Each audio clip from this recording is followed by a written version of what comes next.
Today guys, I'm going to show you how to add a vine boom sound effect. What we want to do is find a video that has it screen recorded. I already have mine screen recorded. I'm going to go to CapCut, new project, add the screen recording you want to do it on. Then you want to choose where you want to add it.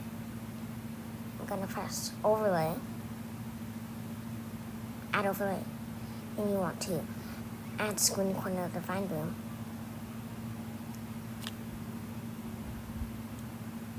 And then you want to shorten it to where you like. I recommend 0.7 seconds.